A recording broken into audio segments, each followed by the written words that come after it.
চরম অনিশ্চয়তা নিয়ে গভীর রাতে ঘুমিয়েছিলেন তিনি। ঘুম যখন ভাঙল তখনও সূর্য ওঠেনি।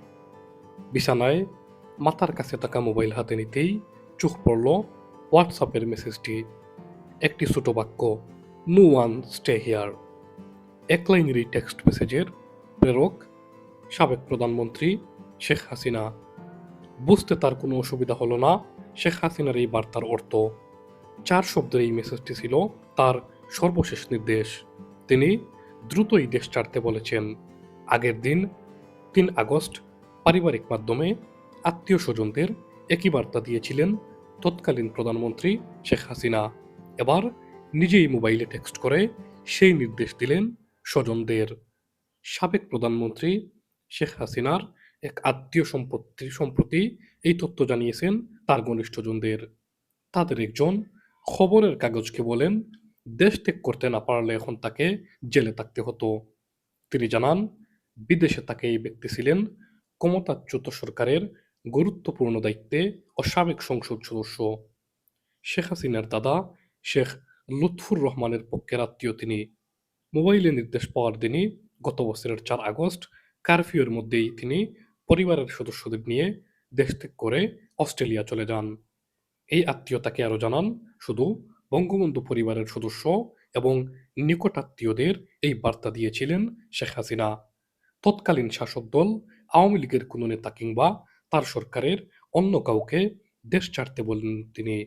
স্বজনদের অধিকাংশের বিদেশে নিরাপদ অবস্থানের বিষয়টি নিশ্চিত হয়ে ৫ আগস্ট দুপুরে শেখ হাসিনা ছোট বোন শেখ রেহানাকে সঙ্গে নিয়ে দেশ ত্যাগ করে ভারতে চলে যান।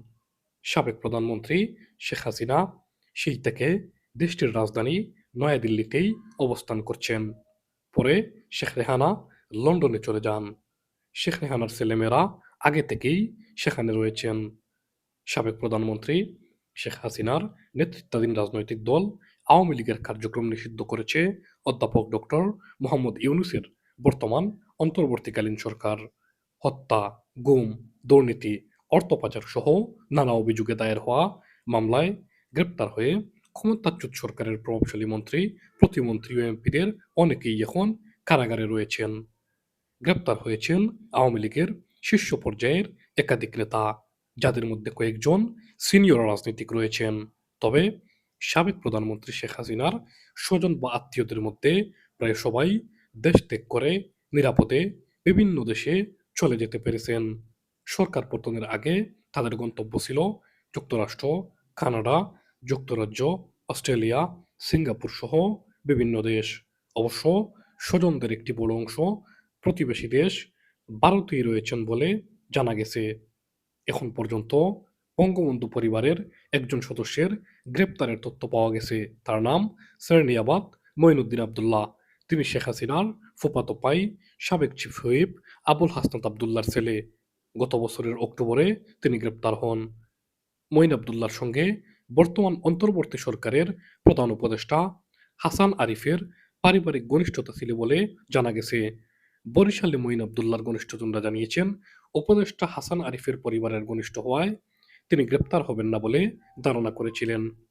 অস্ট্রেলিয়ায় অবস্থানকারী বঙ্গবন্ধু পরিবারের ওই সদস্য জানান, সাবেক প্রধানমন্ত্রী শেখ হাসিনা ৩ আগস্ট বিকেলেই বুঝতে পারেন তার সরকার আর টিকছে না। নিজের বংশের কয়েকজন সিনিয়র সদস্যের কাছে সেই আশঙ্কা প্রকাশ করেন তিনি। তাদের বলেন, পরিস্থিতি ভালো নয়, জীবন বাঁচাতে সবাইকেই দেশ ছাড়তে হবে। এই নির্দেশ বংশের সবাইকে জানিয়ে দিন। শেখ হাসিনার এই নির্দেশ পাওয়ার পর ৩ আগস্ট থেকে এক এক করে আত্মীয়-স্বজনরা দেশ ছাড়তে শুরু করেন। সাবেক এই এমপি দাবি করেন, ঢাকা দক্ষিণ সিটি কর্পোরেশনের ডিএনসিসির তৎকালীন মেয়র ব্যারিস্টার শেখ ফজলে-নূর তাপস সরকার পতনের ২ দিন আগে ৩ আগস্ট সিঙ্গাপুর থেকে দেশে ফিরেন। ঢাকা বিমানবন্দরে থাকতেই তাপসকে শেখ হাসিনার মৌখিক নির্দেশ সম্পর্কে অবহিত করা হয়। এরপর ফজলে-নূর তাপস বিমানবন্দর থেকেই সিঙ্গাপুরে ফিরে যান।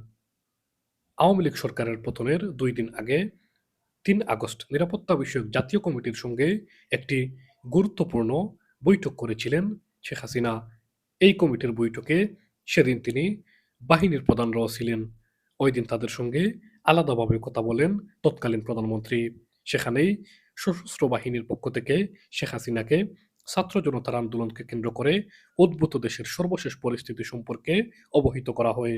সেই সঙ্গে পরোক্ষভাবে তাকে পদত্যাগের অনুরোধ করে বলা হয়, সেনা সদস্যরা জনগণের বিরুদ্ধে গিয়ে কাজ করতে পারবেন না। এদিকে পুলিশের উপর ভরসা থাকলেও শেখ হাসিনা নিশ্চিত হন, ছাত্রদের আন্দোলন দমন করা এখন আর সম্ভব নয়। তার নেতৃত্বাধীন সরকার আর টিকতে পারছে না। এরপর নিজের বংশের লোকজন এবং নিকটাত্মীয়দের দেশ ছাড়তে মোবাইলে মেসেজ পাঠান তিনি। দেশ ছাড়ার পর সাবেক প্রধানমন্ত্রী শেখ হাসিনার সঙ্গে কথা বলে তখনকার পরিস্থিতি সম্পর্কে আরও বিস্তারিত জানেন বলে স্বীকার করেন অস্ট্রেলিয়া অবস্থানকারী তার নিকটাত্মীয় আওয়ামী লীগের সাবেকেই সংসদ সদস্য। তার মতে, শেখ হাসিনা ১৯৭৫-এর ১৫ আগস্ট এবং তখনকার পরবর্তী পরিস্থিতি